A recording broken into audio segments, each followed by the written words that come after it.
Hey, I'm back. This is Chandler for Melda Production, and today I want to show you an idea I came up with. So I've been working on this idea phone device, and I want it to sound like something such as a xylophone or a glockenspiel or marimba, etc. And I have lots of different sounds here. And I did this using physical modeling, like this.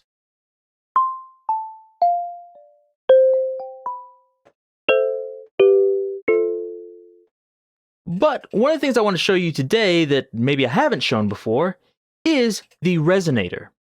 And I'll show you some cool things you can do with this. So with this, I can change it from a xylophone to something like a vibraphone. Let me turn this on. So this is before. This is after.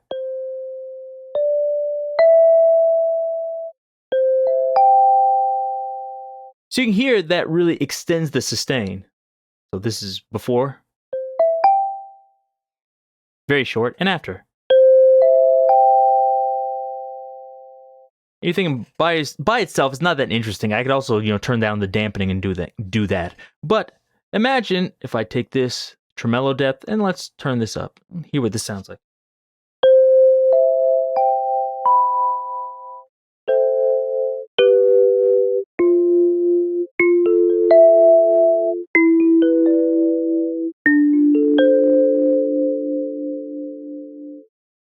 Now this is starting to sound more like a vibraphone. Of course, I can adjust the volume if I think, oh, that's too much, and move it down a bit.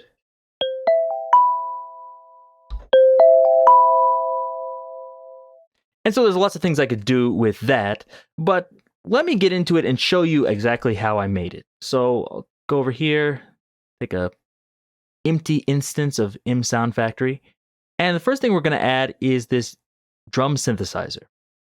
All I need here is just a fast sine wave sweep. I show this in other videos. If you don't know how to do it, all I'm doing is going here, and on the oscillator, I have a sine wave, and I'm just moving down from 10K to 20 really fast. And it's only happening in 15 milliseconds. And let me adjust this envelope to move this up here. And I'll let you hear what it sounds like. It just sounds like a quick snap. That's it. That's all you need. From here, let's get into the real nitty-gritty. What we need for that is the modal filter. That's kind of the star of the show here. We have this set up, and if you look, when it starts on default, most of the harmonics aren't on. What we need to do is, I'm going to go to all harmonics. This is a preset I made. It just turns everything on, so that way you don't have to manually go and click everything. Turn the output down, because with all physical modeling, quickly it gets really loud. So you have to kind of be careful. I suggest whenever you're doing anything with physical modeling, turn on this safety limiter here. It'll save you a lot of earache. From here, let's actually change this, because if you listen to it now, that's okay, but that sounds nothing like a xylophone, marimba, or anything. So what we need is actual harmonics of that. So let's go into A here.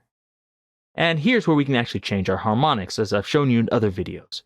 I'm going to just choose one that's already in here. We have xylophone. Already done for you. You don't have to do anything. I think somebody's already sampled it. It may have been me. I forget. Anyways. Now let's play it and hear what it sounds like. This is okay, but I'm hearing too much resonance, and the resonance is kind of inharmonic, so it doesn't sound good. Hear a little bit of dirt. I don't want that. And for this, a xylophone actually doesn't sustain that long, so I'm going to turn down the resonance a bit. Let's try 50%.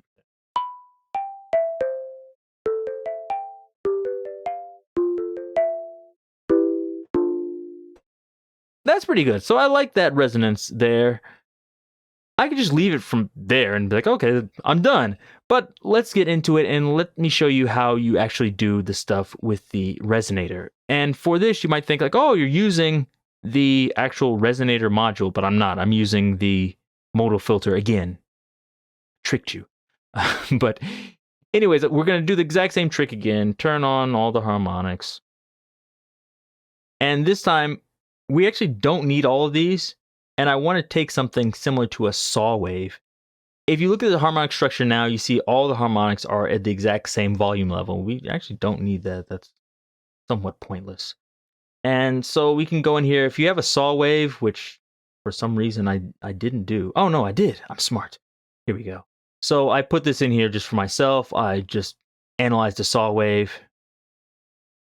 And there's not that much difference.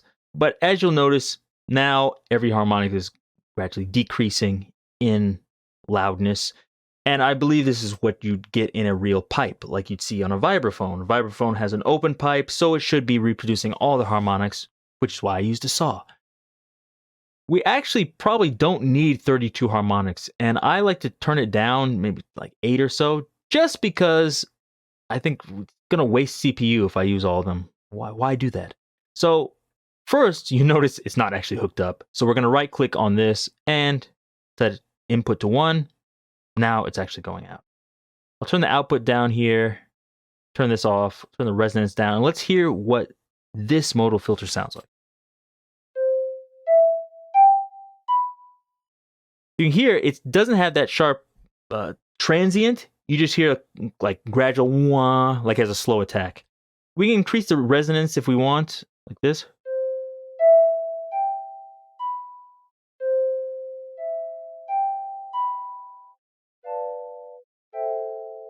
That's going to increase our sustain. That seems pretty good right there. The next thing we want to do is want a mixer, because I don't want this to be too loud. Try the mixer here. For this, you're wondering, like, what am I supposed to do? There's nothing here. Make sure you right-click this and click input 1 and 2, and I'll steal the input from 2. So that way it doesn't go through there. If you don't do that, it's still going to go out 2, and it's going to get really loud. So there. And from here, I can quite easily change the volume of this. So if I turn it all the way down, you'll just hear the first one, so it'll sound like a xylophone.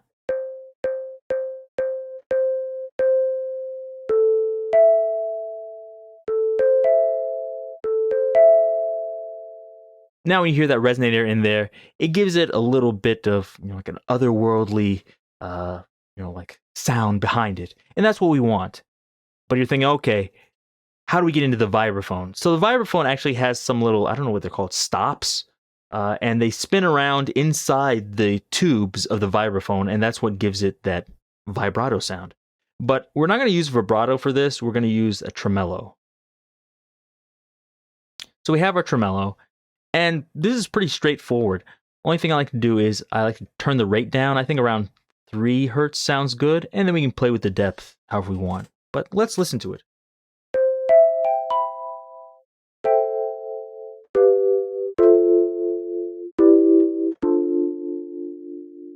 And to me, this is better. I could put the tremolo on everything, but the initial sound might actually be cut off in some reason, or cut off in some cases. So by putting it here, it makes it a little bit better. So my initial transient will always go through, but this actual resonator will be tremolo. I don't know. Somebody got on me in the last video for pronouncing that wrong. I'm pretty sure I am. It's tremolo. Sorry. Anyways, hopefully you know what it is. From here, we can adjust things. I could adjust the voice phase if I wanted. I can adjust the width.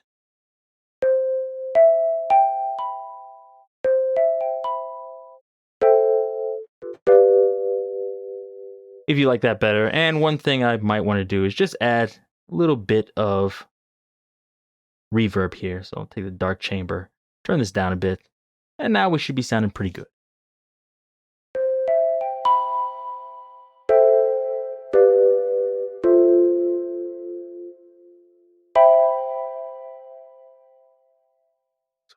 I can't play piano, and I certainly can't pronounce tremolo, but hopefully I can give you some easy instructions on how to create this sound yourself. If you have any questions about this, please leave them down below.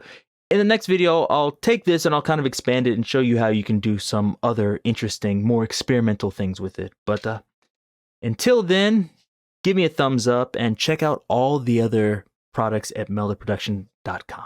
Till next time, see you.